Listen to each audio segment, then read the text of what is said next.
아멘. 여러분 주보에 설교 제목이 어떻게 되어 있습니까? 설교 제목을 같이 한번 읽어볼 거예요. 시작. 어떤 사람으로 재림을 맞이하여야 하나. 오늘 찬양도 좀 재림에 관한 찬양도 그렇게 또 부르고 했습니다. 여러분 2000년 기독교 역사의 최고의 관심사는 뭐겠습니까? 재림 문제입니다. 재림.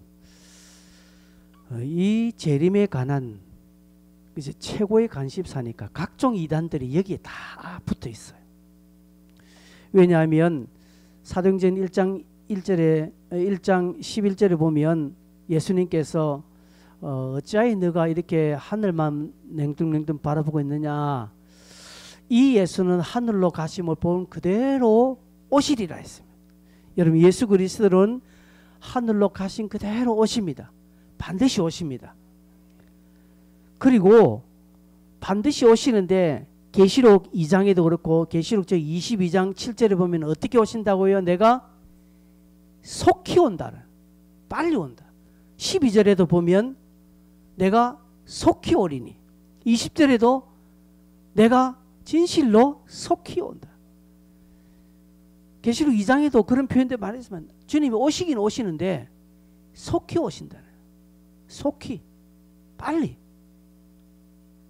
그래서 제자들도 아마 자기가 살아있을 때 오시는 줄 알고 그렇게 아마 기대했던 것 같고요.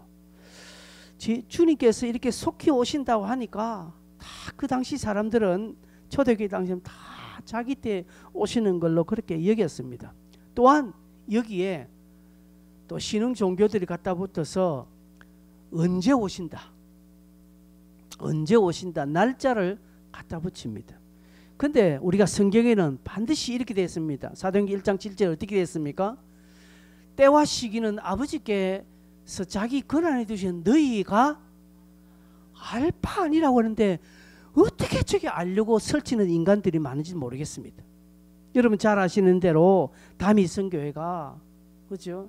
1998년 12월 28일 날 그때 예수님 온다고 얼마나 그랬습니까? 성경에는 분명히 너희 알 바 아니다고 했거든요. 그런데 자기만 안 돼요. 하나님 자기에게 말씀하셨대요. 그러니 이단입니다. 여기에 관한 온갖 착각, 여기에 관한 온갖 이단들이 많습니다. 그런데 여러분 분명한 것은 주님이 다시 오신다는 것입니다. 우리가 그 날짜는 몰라도 주님께서 반드시 오신다고 말씀하셨고 오시기 전에는 이런 저런 일들이 일어날 것이라는 사전 징조를 설명했습니다. 그게 여러분 마태복음 24장에 자주 기록되어 있고요. 또 베드로 후서에도 기록이 나 있습니다. 그때는 적 그리스도가 나오고 어떤 일들이 일어난다고 말하고 있습니다. 여러분 우리는 하나님의 말씀은 진리고 영원한 생명의 말씀이라는 것을 믿습니다. 이 말씀에 다른 무언가가 첨가되거나 그 말씀을 빼면은 이단이 됩니다. 그래서 우리는 말씀에 대한 확신을 가지고 다른 것에 이렇게 의문을 가지지 말아야 됩니다.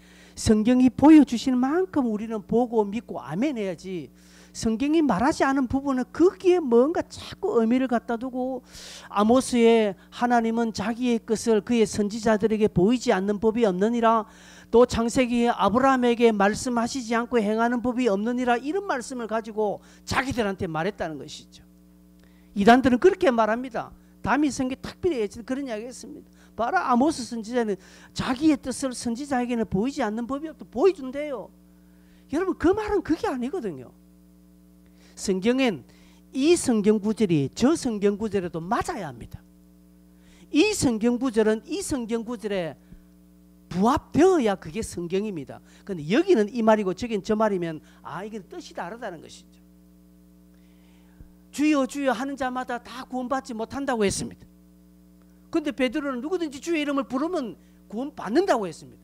똑같은 말인데 달라요. 그러면 그 말이 대상이 다르고 그 시대 상황이 다르다는 것을 알아야 되는데 어떻게 된 판인지 이단들은 이것 가지고 우겨 먹습니다.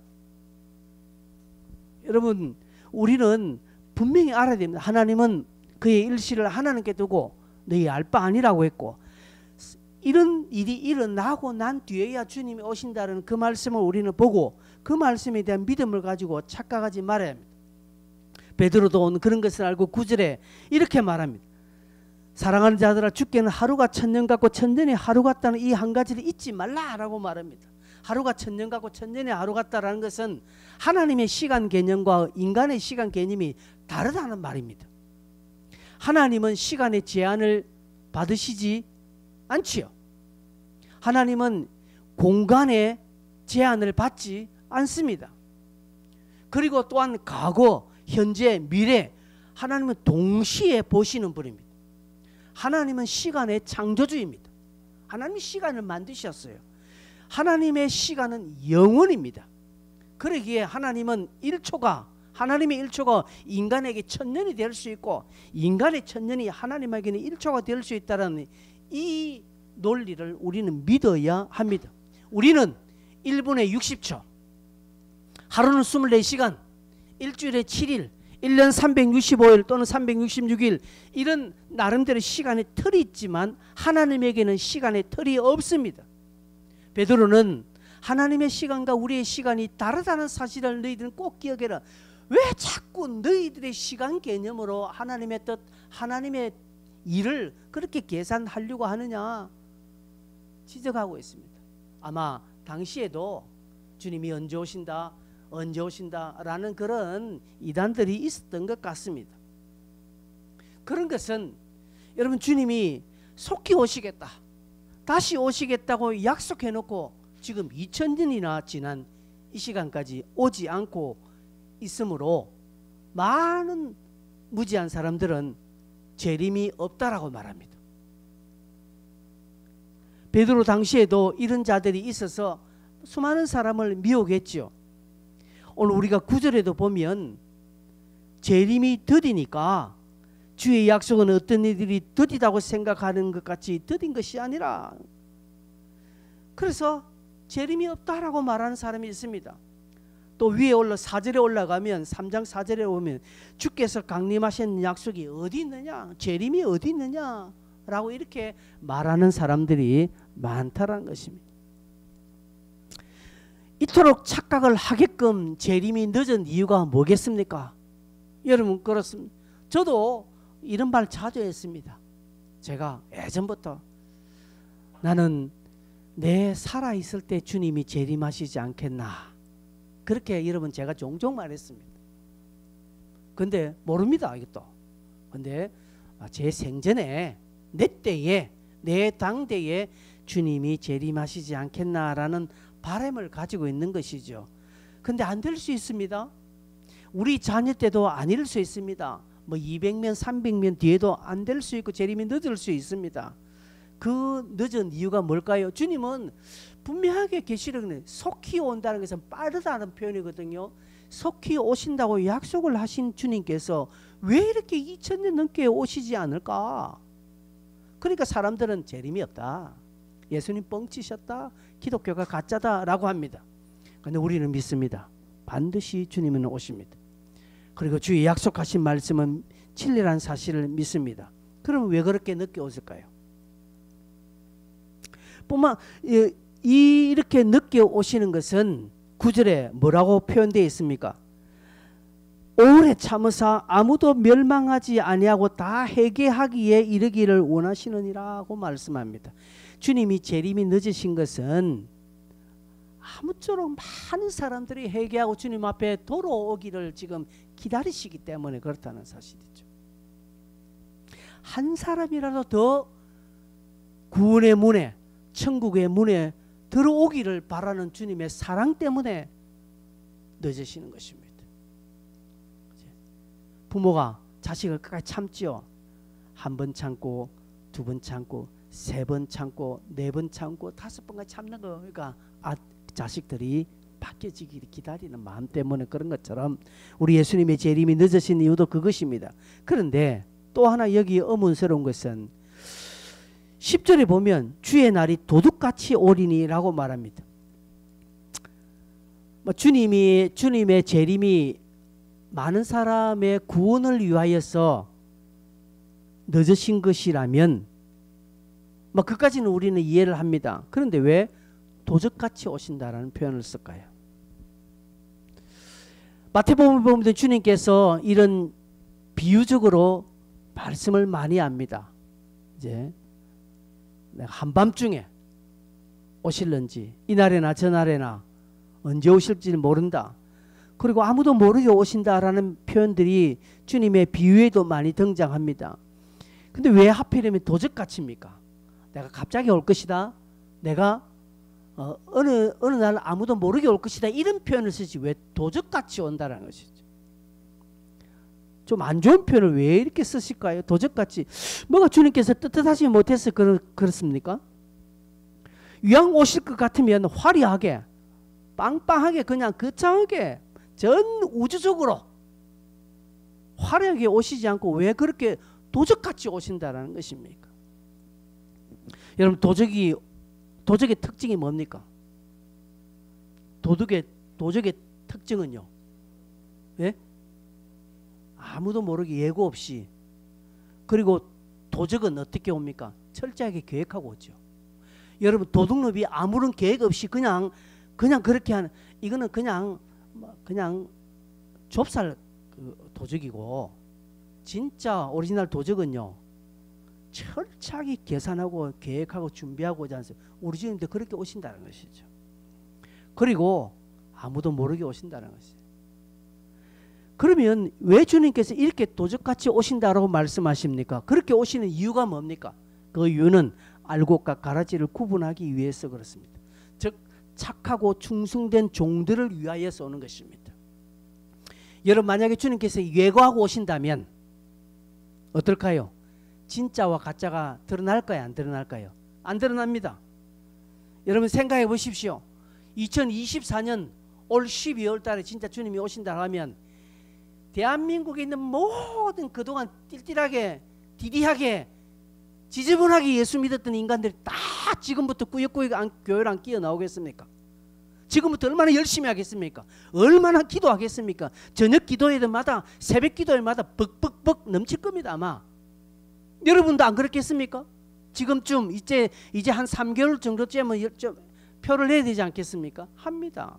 진짜와 가짜가 구별 안 된다는 것입니다. 예수님께서 그렇게 도적같이 오시는 것은 진짜와 가짜 착하고 충성된 종들을 구별하기 위함입니다. 그들을 위해서 그렇습니다. 이것을 증명하는 말씀이 11절 12절에 나와 있습니다. 11절에 이렇게 말하고 있습니다. 이 모든 것이 이렇게 풀어지리니 너희가 어떠한 사람이 되어야 마땅하냐.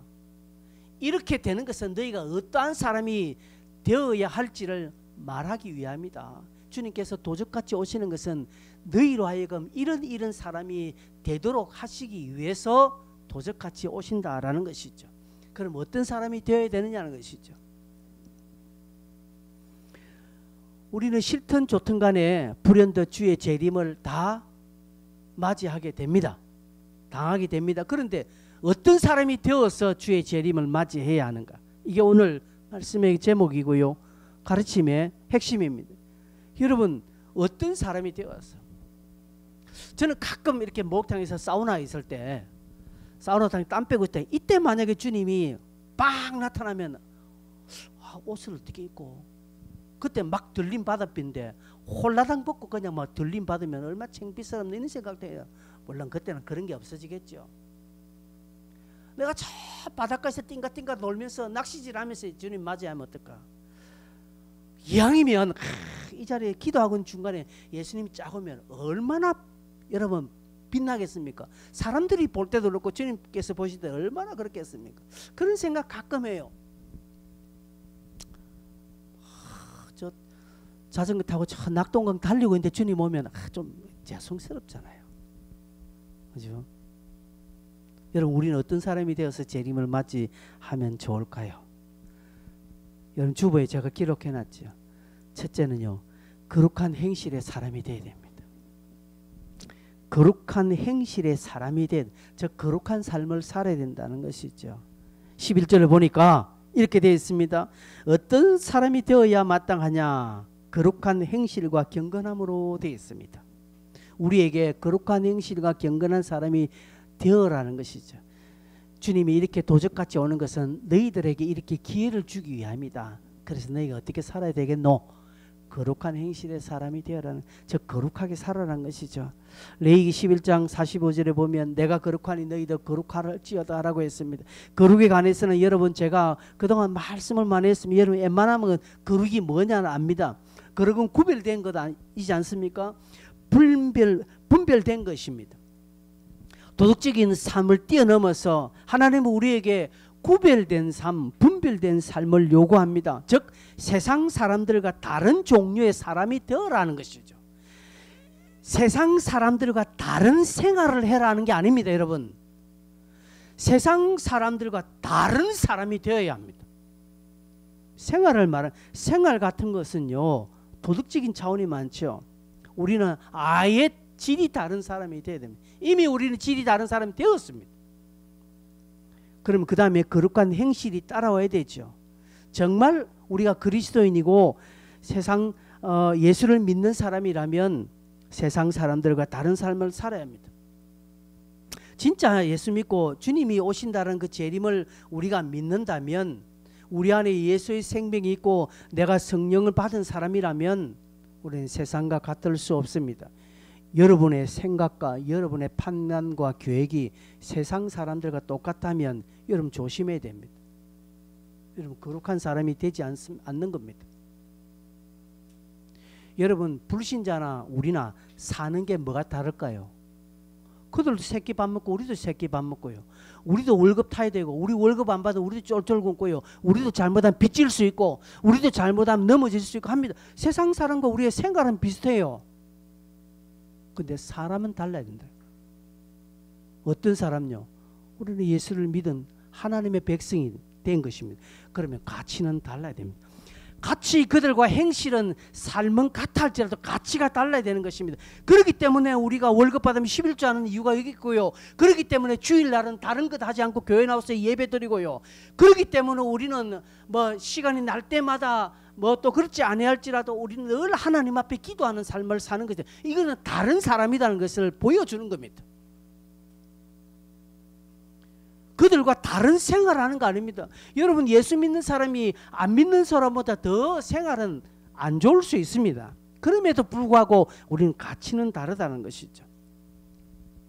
베드로전서 4장 4절에 보니까 이름으로 너희가 그들과 함께 그런 극한 방탕에 다름질하지 아니하는 것을 그들이 이상히 여겨 비방하나, 즉 불신자들이 너희의 생활을 보고 비방하는데, 아이고 예수쟁이들 참 찌질하게, 아이고 예수 믿는 것들 정말 재미도 없고 술도 안 먹고 담배도 안 피우고 무슨 재미로 사나, 맨날 저리 일요일마다 교회 간다고 무슨 재미로 사노 너거는, 이렇게 비방한다라는 것이죠.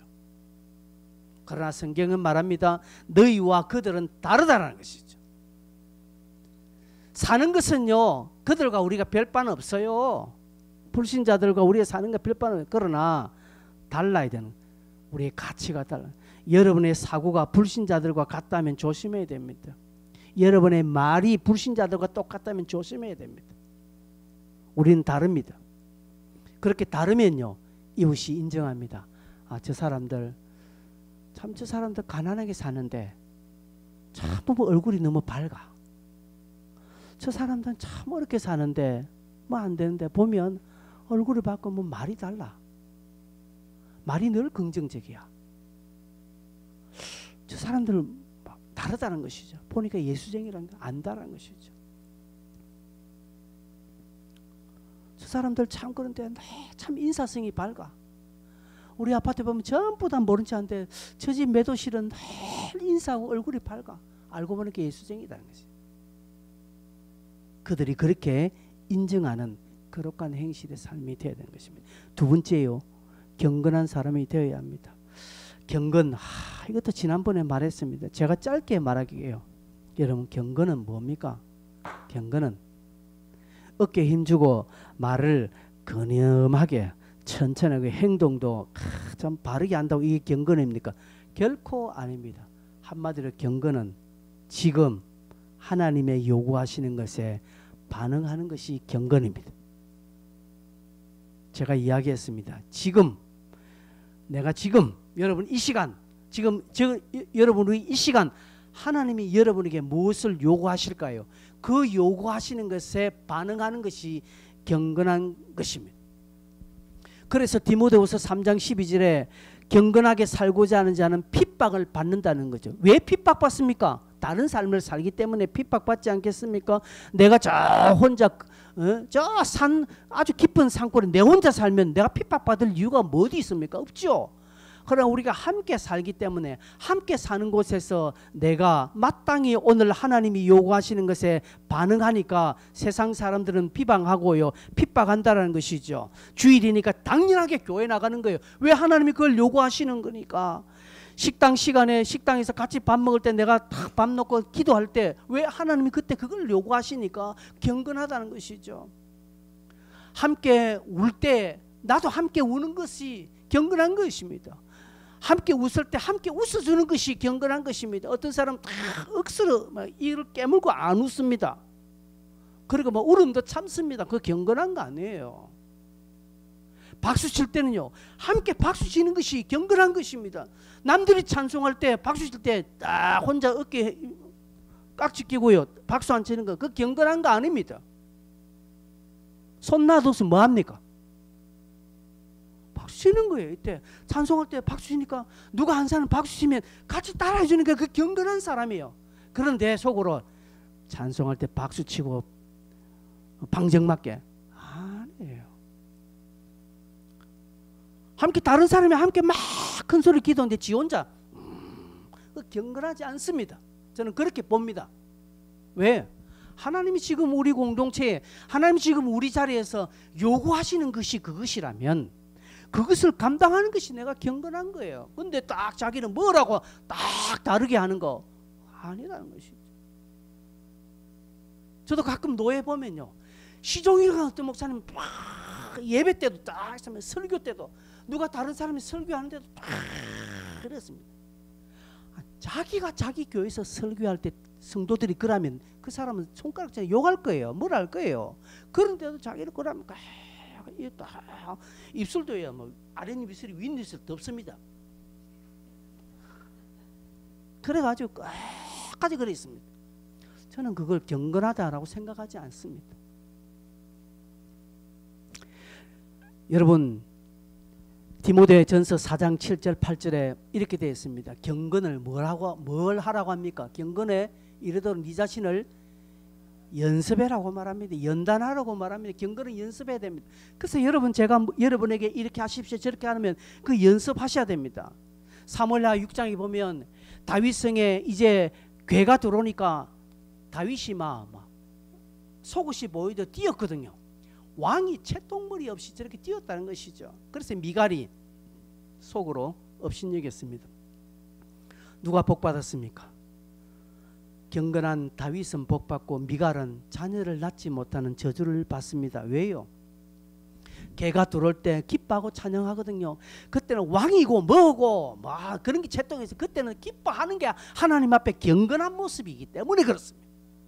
근데 딱 사울이 미갈이 딱 보면서 왕이 채통머리 없이 저렇게 하면 되나? 백성들 앞에 어떻게 왕이 저럴 수 있노? 그게 불경건한 거예요. 그래서 하나님이 누구의 손을 들어줍니까? 다윗 손을 들어주는 겁니다. 여러분 여기에서 경건한 게 뭡니까? 아니에요. 하나님이 원하시는 것을 감당할 때 그게 경건한 것입니다. 그게 여러분의 직장에서, 여러분의 이웃에서, 여러분의 삶에서 그렇게 그때마다 하나님이 요구하시는 거. 불신자들 만났습니까? 만약 히덕거리고 막 서로 만났다 반갑다 언니야 동생 하면 우리 잘 지내자, 좋지요. 그럴 때 하나님 왜 이 사람을 내게 붙여주셨는가 기억하고 그 사람에게 1차적으로 전도하는 것이, 그게 경건한 사람이 해야 될 일이라는 사실이죠. 엉뚱하고 다 놓쳐버리고 나중에 한 6개월 정도 알고 난 뒤에 그때 전도하면 안 돼요. 그러니까 순서가 틀리니까 모든 게 꼬이는 것입니다. 새로운 사람 처음 만났습니까? 그러면 딱 터놓으십시오. 먼저 전도부터 하고 시작하십시오. 그러면 여러분 그 사람과의 관계는 끝까지 갑니다. 근데 1년간 내가 교회 다니는 거 아무도 모르게 그냥 막 언니야 동생 하면서 좋다고 지내다가 나중에 한번 전도 지금 네 교회 나가나? 이제 다 떨어져서 이제 수가 다 꼬이는 거예요. 안 되는 거예요. 경건한 삶이 우리의 삶이 1번이 되면 내가 지금 이 시간에, 내가 이 상황에, 내가 이 형편에 내가 지금 이 사람을 만나고 내가 이런 조건에서 무엇이 하나님께 영광이 되나, 하나님께서 무엇을 요구하나, 그 하나님의 요구를 딱 감당하는 사람이 그게 경건한 것이라는 사실입니다. 세 번째로 간절하게 사모해야 합니다. 사모하는 사람이 되어야 됩니다. 뭘 사모해야 됩니까? 재림을 사모해야 됩니다.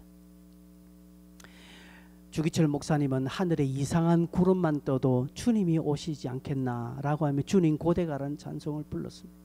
손양호 목사님. 재림에 대한 소망을 가지고 살아야 됩니다. 소망이 없으면요, 현실에 주저앉고 맙니다. 현실과 타협합니다. 그러나 소망으로 인하여서 성도는 승리합니다. 여러분에게 어떤 소망이 있습니까? 소망 여러 가지 있겠지만 주님이 나와 함께 하시고 반드시 주님이 오시고 마지막 그날 내 눈물을 닦아주신다는 소망을 가지고 살아야 합니다. 아브라함은 히브리서 11장에 보니까 하나님이 계획하시고 지으실 터가 있는 성을 바랐음이라고 말합니다. 아브라함은 하늘을 소망하며 살았다 이 말입니다. 그의 소망이 하늘에 있었기 때문에 이 땅의 것에 별로 연연하지 않았습니다. 그래서 조카 롯과 헤어질 때에 땅을 선택을 할 때에 롯에게 먼저 선택권을 주었습니다. 롯이 주 사방을 돌아보니까 참 소할 땅, 참 에덴 동산 같이 보이니까 그 땅 같거든요. 아브라함은 그 좋은 땅인지 모르겠습니까? 그 땅이 좋은 줄 아브라함도 알았습니다. 그러나 땅에 소망이 없기 때문에 조카에게 네가 먼저 해라. 네가 좌하면 내가 우하고 네가 우하면 내가 좌할게. 그렇게 가는 거였어요. 창세기 13장 9절에 네가 좌하면 나는 우하고 네가 우하면 나는 좌하리라. 예, 세상에 관심이 그게 없었다는 것이죠. 여러분 세상에 관심을 안 두고 살 수는 없습니다만 세상의 관심이 하나님의 것을 이겨서는 안 됩니다. 하늘에 소망이 있었기 때문에 하늘에 소망을 두기 때문에 우리의 삶의 방식까지 이 소망은 결정짓습니다. 반면에 롯은 어떠했습니까? 소돔 땅을 바라보죠. 아 이거 삼촌이 먼저 하십시오. 그 다음 내가 나머지 할게. 이렇게 돼야 그게 제대로 된 인간인데 그저 하라니까 지가 뜻 먼저 해가지고 결국 소돔 땅은 망하지 않았습니까? 여러분 인생이 성도가 소망을 가지고 사는 것은 중요합니다.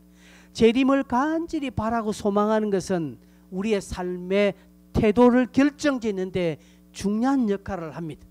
성도가 소망이 강하면 강할수록 삶의 방식까지 삶의 태도까지 결정지어주는 놀라운 것이 소망입니다. 그래서 여러분 우리가 늘 소망하며 살아야 됩니다. 주님을 소망하며 믿음을 소망하며 영적인 것을 소망하며 살아가야 함을 잊지 말아야 합니다. 말씀 맺겠습니다.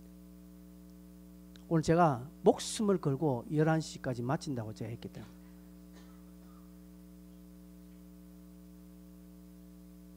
결론적으로 말씀 맺으니까 여러분 벌써 끝나나 소망이 확 생기죠. 어느 선교단체 사무실에 이런 글귀가 있었습니다. 여러분 주보에 제가 기록해놨습니다. 같이 한번 읽어보게요. 시작. 그분은 오늘 오실지 모른다. 그분이 오늘 오신다면 어떤 반응을 보일 것인가? 책망이 두려워서 이불을 뒤집어 쓰겠는가? 아니면 기쁘게 그분을 맞이하겠는가? 어떻게 하시겠습니까? 그분이 오늘 오실지 모른다는 각오로 여러분 주의 말씀에 확고한 신념을 뿌리 내리시길 바랍니다. 그리고 세상 풍조에 휩쓸리 자꾸 세상적인 가치로 교회 안에서 말하지 마세요. 세상적인 가치로 여러분의 믿음의 삶을 살려고 하지 마세요. 그러면 그럴수록 손해봅니다. 다릅니다. 여러분 우리는 다른 사람이 되어야 돼요. 다른 사람이 되는 것입니다. 다른 사람이 되는 것은 가치가 다른 거예요. 여러분 미국 사람과 저 유럽 사람과 우리가 생활이 다릅니까? 그들도 새끼 밥 먹고요. 그들도 감기 걸리면 아프고요. 그들도 겨울에는 두꺼운 옷 입고 여름에 쉬는. 그러나 그들과 우리가 뭐가 다릅니까? 사고 구조가 다르죠. 문화가 다르잖아요. 그런 것처럼 불신자와 우리는 다른 게 없어요. 그런데 사고 구조, 문화가 달라야 됩니다. 영적인 문화가 달라야 됩니다. 그들과 우리의 생각에 따라 우리는 소망하며 오늘 이 땅에 경건을 드러내면서 아멘 주 예수여 오시옵소서라는 고백을 늘 가져야 합니다. 기도하겠습니다.